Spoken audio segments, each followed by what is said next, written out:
بسم اللہ الرحمن الرحیم۔ باب الاقالہ، اقالہ کا بیان۔ کل تو بتا چکے تھے کہ اقالہ کسے کہتے ہیں کہ دو آدمیوں کے درمیان جو عقد ہوا ہے اس عقد کو اٹھا دینے کو اقالہ کہتے ہیں۔ اور اگر یہ کہے کہ میں نے اقالہ کیا یا چھوڑ دیا یا فسخ کیا تو یہ سب اقالہ ہے۔ یا یہ کہہ دے کہ ہمارا جو سامان آپ نے لیا ہے مبی کو آپ واپس کر دیں، میں آپ کو سمن واپس کر دیتا ہوں۔ اس نے مبی واپس کیا، اس نے سمن واپس کر دیا، یہ بھی جو ہے واپس لینا دینا، یہ بھی کیا ہے؟ اقالہ ہے۔ لیکن ہر عقد میں اقالہ نہیں ہوتا۔ عقد بیع میں اقالہ ہوتا ہے، عقد نکاح ہو، طلاق ہو، عتاق ہو، اس میں جو ہے اقالہ نہیں ہوتا۔ کل بیان کیا تھا کہ اقالہ میں کیا ہے کہ جتنے میں خریدا ہے اتنے ہی میں واپس کرنا ہوگا۔ مثلا بائیں نے کہا کہ فلاں سامان جو ہم نے آپ کے ہاتھ بیچا ہے آپ واپس کر دیجئے، ہم سمن واپس کر دیتے ہیں۔ تو بائیں نے کہا مشتری نے کہا میں مبی واپس کر دیتا ہوں، لیکن 1000 میں نے خریدا ہے، اب میں 1500 آپ سے لوں گا، 500 زیادہ۔ یہ ذاتی کی شرط کیا ہے؟ یہ باطل ہے، جائز نہیں ہے۔ اقالہ تو صحیح رہے گا مگر 1000 ہی دینا ہوگا۔ اسی طریقے سے مشتری نے یہ کہا کہ اگر مشتری نے بائیں سے کہا کہ جو فلاں سامان میں نے آپ سے خریدا ہے اب آپ واپس لے لیجئے، میرا پیسہ واپس کر دیجئے۔ تو بائیں نے کہا کہ ٹھیک ہے میں اپنا جو ہے سامان واپس لے لیتا ہوں، آپ کا سمن واپس کر دیتا ہوں، مگر 1000 میں نے بیچا ہے، اب میں 1000 واپس نہیں کروں گا، 800 روپیہ واپس کروں گا یا 900، جتنا سمن ہے اس سے کم واپس کروں گا۔ تو یہ اس کی شرط لگانا کہ کم دوں گا یہ بھی جائز نہیں ہے۔ اقالہ صحیح اگر کر لیں تو صحیح ہے، اور جتنے قیمت میں اس نے بیچا تھا اتنے ہی واپس کرنا ہوگا، کمی ذاتی کی شرط جائز نہیں۔ تو اس میں امام اعظم، امام ابو یوسف، امام محمد تینوں بزرگوں کا اختلاف تھا کہ اقالہ کیا ہے۔ تو امام اعظم رحمۃ اللہ علیہ کے نزدیک جو ہے اقالہ یہ عاقدین کے درمیان فسخ ہے، اور اگر تیسرے کے حق میں ہو تو یہ بیع جدید ہے۔ مثلا زید نے بکر سے خریدا تھا، اب یہ دونوں آپس میں واپس کر لیں تو یہ اقالہ ہے، اور اگر زید وہی مال خالد کے ہاتھ فروخت کر دے تو یہ بیع جدید ہے۔ لیکن اگر فسخ کرنا جو ہے فسخ متعذر ہو تو اب اقالہ باطل ہو جائے گا۔ اس کی مثال یہ دی ہے کہ مثلا زید نے بکری خریدا بکر سے، اور زید کے ہاں بکری نے بچہ دے دیا، تو اب جو ہے اس کا فسخ نہیں ہو سکتا، تو اب فسخ نہیں تو اقالہ بھی اس کا نہیں ہو سکتا ہے۔ اور امام ابو یوسف رحمۃ اللہ علیہ فرماتے ہیں کہ اقالہ یہ بیع ہے، لیکن اگر بیع قرار دینا ممکن نہ ہو تو اسے فسخ قرار دیں گے، اور فسخ قرار دینا ممکن نہ ہو تو یہ باطل ہو جائے گا۔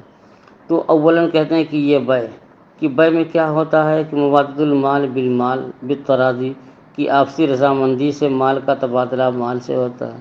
یہاں مشتری نے مبی واپس کیا اور اپنی طبیعت سے مبی واپس کیا، بائع نے جو ہے اپنی طبیعت سے سمن واپس کر دیا، تو مال کا تبادلہ مال سے ہوا اور دونوں کی طرفین کی رضامندی بھی پالی گئی ہے۔ یہی بیع میں بھی ہوتا ہے کہ مال کا تبادلہ مال سے آپسی رضامندی سے، تو یہ بیع ہے۔ لیکن اگر بیع قرار دینا ممکن نہ ہو تو فسخ قرار دیں گے۔ کیسے کہ بیع کے لیے ضروری ہے کہ مشتری جو چیز خریدنے کے بعد قبضہ کر لے، اور قبضہ کے بعد تب بیچ سکتا ہے، قبل قبضہ جو ہے بیچنا جائز نہیں۔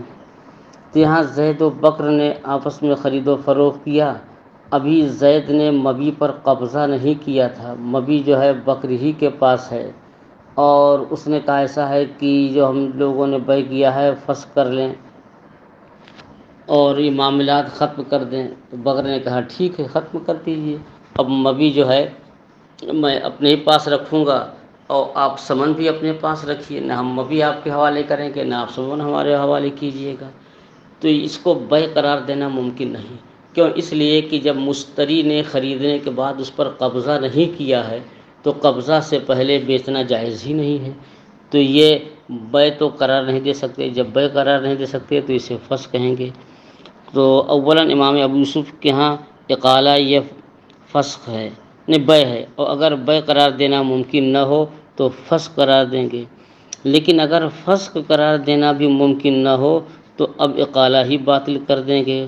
ایسے جو مثال ابھی ہم نے دی کہ مثلاً زید نے بکر سے باندی خریدی، اور باندی خریدنے کے بعد جو ہے ابھی قبضہ نہیں کیا تھا کہ زید یہاں بکری ہی کے ہاں باندی کے ہاں پیدائش ہو گئی، بچہ دے دیا، تو اب جو ہے اس کو بیع قرار دینا ممکن نہیں۔ کیوں ممکن نہیں؟ اس لیے کہ ابھی زید نے جو اس پر قبضہ بھی نہیں کیا تھا، اور اسے فسخ بھی قرار نہیں دے سکتے ہیں۔ تو جب فسخ بھی نہیں تو اب اقالہ باطل ہو جائے گے۔ وہ جو ہے مشتری مبیع پر قبضہ کر لے اور بائع جو ہے ثمن پر قبضہ کر لے۔ اور امام محمد رحمۃ اللہ علیہ یہ بین ہیں، وہ فرماتے ہیں کہ اقالہ جو ہے یہ اولاً فسخ ہے، جیسا کہ امام اعظم رحمۃ اللہ علیہ ارشاد فرماتے ہیں۔ لیکن اگر فسخ قرار دینا متعذر ہو، جیسے کہ یہی کہ باندی پر قبضہ نہیں کیا، قبضہ کرنے سے پہلے جو ہے بائع ہی کے ہاں اس نے بچہ جن دیا، تو اب اسے فسخ نہیں قرار دے سکتے۔ فسخ کرنا جو ہے متعذر ہو تو اب جو ہے اسے وہ بیع قرار دیتے ہیں، جیسا کہ امام ابو یوسف رحمۃ اللہ علیہ فرماتے ہیں۔ لیکن اگر بیع قرار دینا ممکن نہ ہو، کیسے ہی قبل قبضہ والی مثال، تو اب اس صورت میں جو ہے اقالہ باطل ہو جائے گا اور بیع ثابت ہوگی۔ اب یہ اختلاف ہے ان تینوں بزرگوں کا۔ اب دلیل لیجئے۔ لمحمد ان اللفظ للفسق والرفع، امام محمد کی دلیل یہ ہے کہ لفظ اقالہ جو ہے یہ فسخ کرنے اور اٹھا دینے کے لیے وضع کیا گیا ہے۔ لغت میں اقالہ کہتے ہیں فسخ کرنا اور عقد کو اٹھا دینا۔ اب اس کو ثابت کر رہے مثال سے، یقال اقلنی اسرتی، دعا میں لوگ دعا مانگتے ہیں، کہتے ہیں کہ اللہم اقلنی اسرتی، اے اللہ میرے گناہوں کو، میری لغزشات کو تو اٹھا دے، معاف فرما دے۔ تو دیکھیے یہاں اقلنی ہے اقالہ سے، کہ مجھ سے جو لغزشات ہوئے ہیں، گناہ ہوئے ہیں، اے اللہ تو اس کو ختم فرما دے، اٹھا دے۔ تو یہاں بھی جو ہے جب لغت میں یہ معنی ملحوظ ہے تو اصطلاح میں بھی وہ معنی ملحوظ رہے گا کہ ان اللفظ للفسق، لفظ اقالہ یہ فسق اور رفع کے لیے وضع کیا گیا ہے، اور اسی سے کہا جاتا ہے کہ اقلنی اسرتی، کہ اے اللہ میری لغزشات کو تو معاف فرما دے، اٹھا دے۔ فیوفر علیہ قضیتہ، تو اب لفظ کے اقالہ کے جو لغوی معنی ہے تو پورا معنی جو ہے پر عمل کرایا جائے گا، کہ لفظ کا جو حقیقی معنی ہے اسی حقیقی معنی پر جو ہے اس کو عمل کرایا جائے گا۔ وَإِذَا تَعَذَّرَ، اور جب معنی حقیقی پر عمل متعذر ہو جائے، یعنی فسق متعذر ہو جائے، تو یحمل علی محتملہ، تو اب اس کے جو محتملات ہیں ان پر جو ہے یہ محمول کیا جائے گا۔ اور وہو البیع، اور اس کے محتملات میں سے ایک بیع ہے۔ کیا مطلب ہوا کہ جب کی حقیقی معنی تو فسق کے لیے ہے، رفع کے لیے ہے، لیکن حقیقی معنی جہاں متعذر ہے تو اس میں جتنے معنی کا احتمال ہے کسی ایک معنی پر جو ہے عمل دلا دیں گے۔ تو ہم نے غور کیا تو اس کا ایک معنی بیع کا بھی آتا ہے، جیسے کہ زید نے بکر سے کوئی سامان خریدا اور اگر پھر بکر کو واپس کر دے تو یہ اقالہ ہے، اور بکر کو واپس نہ کر کے اسی دام میں یا اس سے کم میں یا اس سے زیادہ میں جو ہے تیسرے شخص کو، خالد کو دے دے تو اس کو آپ بیع کہتے ہیں۔ تو اگر وہی واپس کر دیں بائع کو تو اقالہ، اور تیسرے کو دے دیں تو یہ کیا ہے؟ بیع۔ تو گویا اقالہ کے محتملات میں سے ایک احتمال بیع کا ہے۔ تو جہاں جو ہے اقالہ کا لغوی معنی متعذر ہو تو تو وہاں احتمالی معنی پر عمل دلائیں گے، اور وہ کیا ہے؟ بے ہے۔ اللہ ترى، کیا آپ نہیں دیکھتے کہ انہو بیعٌ فی حق الثالث، کہ تیسرے شخص کے حق میں اقالہ جو ہے بے ہے۔ یہ تو امام محمد رحمۃ اللہ علیہ کی دلیل ہوئی۔ اب امام ابو یوسف رحمۃ اللہ علیہ کی دلیل، امام ابو یوسف کا قول کیا ہے کہ اقالہ اولاً بے، اقالہ اولاً کیا ہے؟ بے، اور جب بے قرار دینا ممکن نہ ہو تو یہ فسخ ہے۔ اور اولے ابی حنیفہ ابی یوسف، امام ابو یوسف کی دلیل انہو مبادلۃ المال بالمال بالقراضی، کہ اقالہ جو ہے مال کا تبادلہ مال سے رضامندی سے۔ مثلا زید نے خریدا تھا بکر سے، تو زید بکر کے پاس جو ہے مبی واپس کرے، اور بکر جو ہے نے جتنا ثمن لیا تھا ثمن جو ہے جو ہے زید کو واپس کرے۔ تو اس نے اپنی رضامندی سے مبی واپس کیا، اس نے اپنی رضامندی سے ثمن واپس کیا، تو یہ اقالہ میں یہ ہوتا ہے۔ اور مبادلۃ المال بالمال بالتراضی کو بے بھی کہتے ہیں، اسے تو جو ہے اقالہ جو ہے یہ حقیقت میں بے ہے۔ امام ابو یوسف کی دلیل کہ انہو مبادلۃ المال بالمال، کی اقالہ یہ مال کا تبادلہ مال سے کی باہم رضامندی سے۔ وہذا ہوا حد البیع، کہتے ہیں اور یہی بے کی تعریف ہے کہ عاقدین کا آپسی رضامندی سے مال کا تبادلہ مال سے کرنا۔ ولہذا یبطل بہلاک السلعۃ، کہتے ہیں اسی لیے کہ اگر جو ہے مبی باطل ہو جائے، اگر جو ہے کہ مال جو ہے مبی جو ہے کہ ہلاک ہو جائے تو یہ اقالہ باطل ہو جائے گا۔ کہ مثلا زید نے بکر سے جو ہے بکری خریدی اور بکری پر قبضہ بھی کر لیا، اور زید کے پاس بکری مر گئی۔ اب زید یہ کہہ رہا ہے کہ بکری مر گئی، آپ اقالہ کر لیں، تو اب اقالہ نہیں ہو سکتا کیونکہ مبی تو ہلاک ہو گئی ہے۔ کہتے ہیں وَيَبْطُلُ بِهِلَاكِ السَّلْعَ، اور سامان یعنی مبی کے ہلاک ہونے سے اقالہ باطل ہو جاتا ہے۔ وَيَرُدُّ بِالْعَيْبِ، اور عیب کی وجہ سے واپس کر دیا جاتا ہے۔ وَتَثْبُتُ بِهِ الشُّفْعَةُ، اور اس سے شفعہ ثابت ہوتا ہے۔ مشتری نے جب سامان خریدا تو اس میں کوئی عیب نہیں تھا اور صحیح حالت میں خریدا، اب بائع کے ہاں کچھ دن چھوڑ دیا، اب بائع سے جب مبی کو اپنے قبضے میں لیا، اپنی کسٹڈی میں لیا، تو دیکھ رہا کہ یہ تو عیب پیدا ہو گیا ہے، تو عیب کی وجہ سے مشتری کو یہ حق ہے کہ اس کو واپس کر دے۔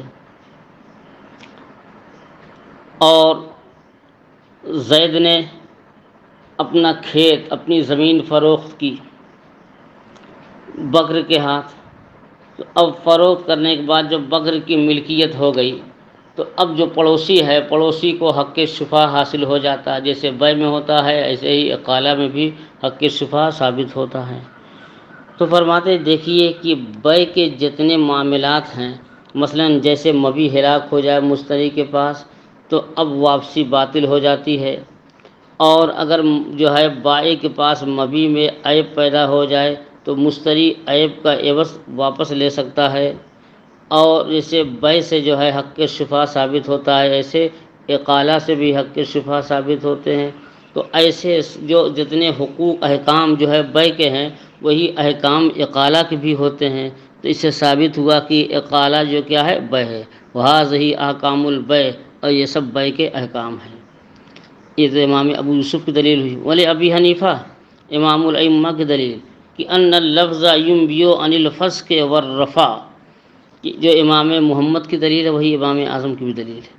امام اعظم فرماتے ہیں کہ لفظ اقالہ یہ خبر دیتا ہے فسق اور رفع کی، کہ اقالہ کے معنی لغت میں ہے کہ معاملات کو فسق کرنا اور اسے اٹھا دینا، کما قلنا، جیسا کہ ہم نے امام محمد کی دلیل میں یہ فرمایا ہے۔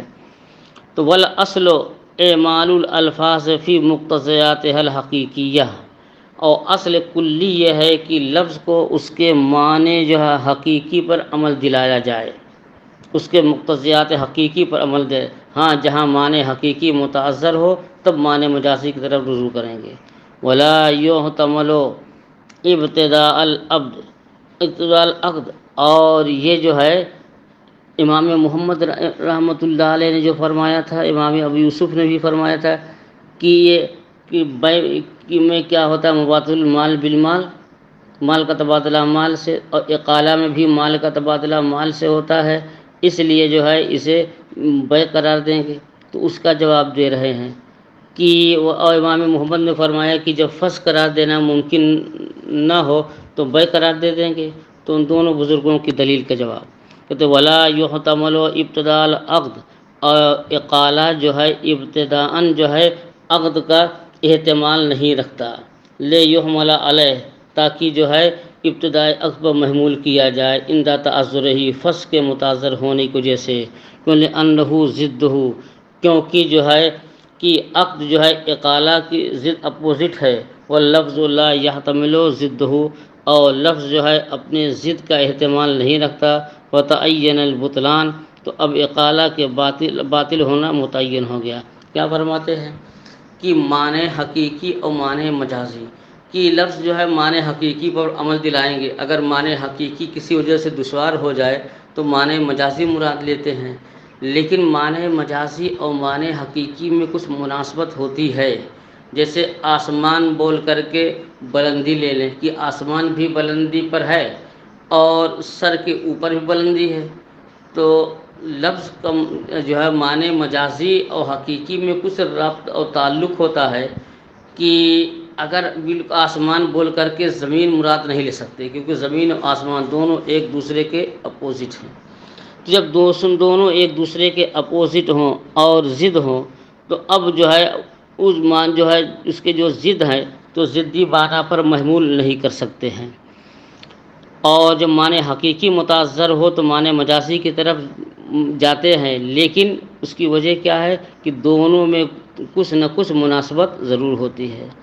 ولا یحتمل ابتداء العقد، اور یہ کہتے ہیں کہ اقالہ جو ہے ابتدائی عقد کا جو ہے احتمال ہی نہیں رکھتا، جب کیونکہ اقالہ کہتے ہیں ملکیت زائل کرنے کو، کہ مبی سے جو ہے مشتری کی ملکیت زائل ہو جاتی ہے، اور ثمن سے جو ہے بائع کی ملکیت، کہ یہ اس کو واپس کر دیتا ہے اور اس سے اپنا مال واپس لے لیتا ہے، تو یہاں اس کو زائل کرنا ہے، اور بیع میں کیا ہے ملکیت ثابت ہوتی ہے۔ تو اقالہ جو ہے کہ لغت میں اقالہ کے معنی ہی ہے فسخ کرنا، رفع کرنا، اور بیع کے معنی ہے کہ اس بات ملکیت ثابت کرنا۔ تو اقالہ میں فسخ کا معنی ہے، اور بیع میں جو ہے ثبوت ملک، اس بات ملک کا معنی ہے۔ تو رفع، فسخ اور ثبوت، ان دونوں میں کیا ہے یہ دونوں آپس میں ضد ہیں، تو جہاں فسخ متاثر ہوگا وہاں اس باتی معنی مراد نہیں لیا جائے گا۔ فرماتے ولا یحتمل ابتداء العقد، اور اقالہ جو ہے ابتدائی عقد کا احتمال نہیں رکھتا، تاکہ جو ہے لفظ اقالہ کے باطل ہونے متاثر ہونے کی صورت میں جو ہے ابتدائی عقد پر محمول کیا جائے، لأنہ ضدہ، کیونکہ عقد جو ہے یہ اقالہ کی ضد ہے، اور لفظ لا یحتمل ضدہ، اور لفظ جو ہے اپنے ازداد کا احتمال نہیں رکھتا۔ فتعین البطلان، تو اب یہ جو ہے اقالہ کا باطل ہونا متعین ہو گیا، تب یہ متعین ہو گیا کہ یہاں اقالہ کا معنی صحیح، اقالہ جو ہے یہاں نہیں ہو سکتا، اور کہ اقالہ یہاں باطل ہے۔ وَقَوْنُهُ بَيْعًا فی حق الثالث، امام محمد رحمۃ اللہ علیہ نے جو یہ کہا تھا کہ اقالہ اصل میں کیا ہے فسخ ہے، اگر فسخ جو ہے متعین، اگر فسخ کا احتمال نہ ہو متعذر ہو تو وہاں بیع مراد لیں گے، اور اس کی دلیل کیا تھی کہ اقالہ جو ہے یہ دونوں کے درمیان فسخ ہے اور تیسرے کے حق میں بیع جدید ہے، تو جب تیسرے کے حق میں بیع جدید ہے تو بیع کا گویا احتمال رہتا ہے، تو عاقدین میں اگر جو ہے فسخ کا احتمال نہ ہو تو وہاں بیع مراد لے لیں گے، اس کا جواب دے رہے ہیں۔ وَقَوْنُهُ بَيْعًا فِي حَقِّ الثَّالِثِ، اور تیسرے کے حق میں اقالہ کو بیع قرار دینا، یہ امر ضروری، یہ بربنائے ضرورت ہے، اور لأنه يثبت به مثل حکم البیع، کیونکہ یہاں اقالہ سے جو ہے بیع کے حکم کے مثل کا ثبوت ہوتا ہے، اور وہ الملک، اور وہ کیا ہے؟ مالک ہونا، ملکیت۔ تو جو چیز ضرورتاً ثابت ہوتی ہے اس سے جو ہے دوسرے معنی مراد نہیں لیے جائیں گے۔ لا مقتضی صیغت، اور لفظ اقالہ کے صیغے سے جو ہے یہاں ملکیت ثابت نہیں ہوتی ہے۔ اذ لا ولایت لہما، کیونکہ عاقدین کو دوسرے کے حق میں یعنی شخص ثالث کے پر جو ہے ولایت حاصل نہیں ہے۔ فرماتے ہیں جب یہ بات ثابت ہو گئی کہ امام اعظم کے نزدیک اقالہ فسخ، اور جہاں فسخ کا احتمال نہ ہو تو اقالہ ہی باطل، صاحب امام ابو یوسف کے نزدیک جو ہے اقالہ بیع، اور بیع متعذر ہو تو فسخ، فسخ متعذر ہو تو جو ہے اقالہ باطل۔ امام محمد رحمۃ اللہ علیہ کے نزدیک اقالہ کیا ہے؟ فسخ، اور فسخ متعذر جو ہے ہو تو بیع، اور بیع بھی متعذر ہو تو لفظ اقالہ ہی باطل۔ یہ بات ثابت ہو گئی۔ فنقول، ہم یہ اب کہتے ہیں کہ اذا شرط الاکثر، کہ جب اس نے زیادہ کی شرط کی، اور یہ زیادہ کی شرط کون کرے گا؟ یہ ظاہر ہے کہ بائع جب کہے گا کہ آپ ہمارا سامان واپس کر دیں اور اپنا پیسہ لے لیں، تو اب مشتری کہے گا کہ ٹھیک ہے میں تو واپس کر دوں گا، مگر 1000 میں نے خریدا ہے تو اب 1500 روپے لے لوں گا تب واپس کروں گا۔ تو ذاتی کی شرط کون کرے گا؟ یہ مشتری، کہ جب مشتری نے جو ہے ثمن اول پر ذاتی کی شرط کی، فالاقالۃ علی الثمن الاول، تو اقالہ ثمن اول ہی پر ہوگا۔ مشتری کی یہ جو ذاتی کی شرط ہے یہ باطل ہوگی، کیوں؟ لتعذر الفسق علی الزیادۃ، کیونکہ ثمن اول پر زیادتی جو ہے یہ زیادتی جو ہے سے جو ہے فسق متعذر ہو جاتا ہے، کیونکہ فسق کہتے ہی ہیں کہ ثمن اول پر یا اسی کے مثل پر ختم کر دینا۔ فرماتے لتعذر الفسق علی الزیادۃ، ثمن اول کی زیادتی پر جو ہے فسق متعذر ہوتا ہے، اور اذ رفع ما لم یکن ثابتا محال، کیونکہ جو چیز ثابت نہ ہو اس کا رفع محال ہے۔ کیا مطلب ہوا؟ کہ اقالہ کسے کہتے ہیں؟ کہ جو چیز ثابت ہو اسے اٹھا دینا۔ تو 1000 روپے میں اس نے جو ہے بکری کا بچہ خریدا تھا، اور بکری کا بچہ واپس لے لے، 1000 روپیہ دے دے، تو چونکہ اس کے ذمے 1000 ثابت ہے، تو جو چیز ذمے میں ثابت ہے اسی کے اٹھا دینے کا نام اقالہ ہے۔ تو بیع ہوئی تھی 1000 روپے میں، 1000 روپیہ واجب فی ذمہ ہے، اور یہ 1500 کا مطالبہ کر رہا، تو 500 تو اس کے ذمے میں ثابت ہے ہی نہیں، صرف جو ہے 1000 ثابت ہے۔ تو جو چیز ثابت نہیں اس کو اٹھانا کیا معنی ہے؟ یہ فرماتے ہیں کہ اذ رفع ما لم یکن ثابتا محال، کیونکہ جو چیز ذمے میں ثابت نہ ہو اس کو اٹھا دینا محال ہے۔ فیبطل الشرط، تو اضافی ذاتی کی شرط باطل ہو جائے گی، لأن الاقالۃ لا تبطل بالشروط الفاسدہ، کیونکہ اقالہ شروط فاسدہ سے فاسد نہیں ہوتا ہے۔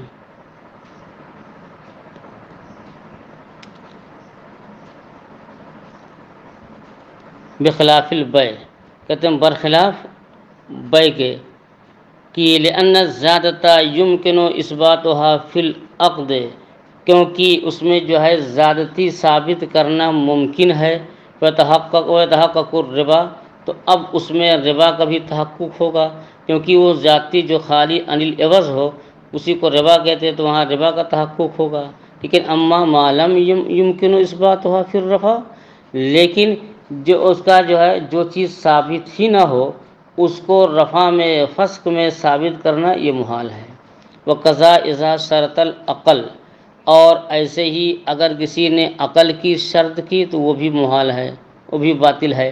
مثلا یہ کون شرط کرے گا؟ یہ مشتری، یہ بائع شرط کرے گا۔ مثلا مشتری نے کہا کہ آپ اپنی بکری واپس لے لیجئے اور مجھ کو 1000 روپیہ واپس کر دیجئے، تو اب بگر کہہ رہا ہے جو بائع ہے کہ ٹھیک ہے میں اپنی بکری واپس تو لے سکتا ہوں، لیکن 1000 اب واپس نہیں کروں گا، آپ کو جو ہے 800 لینا ہوگا یا 900 لینا ہوگا، تو کمی کی شرط رکھتا ہے یہ بائع، کہتے ہیں اور ایسے ہی جب کمی کی شرط کیا تو یہ بھی جائز نہیں ہے، لما بینا، جیسا کہ ہم نے بیان کیا۔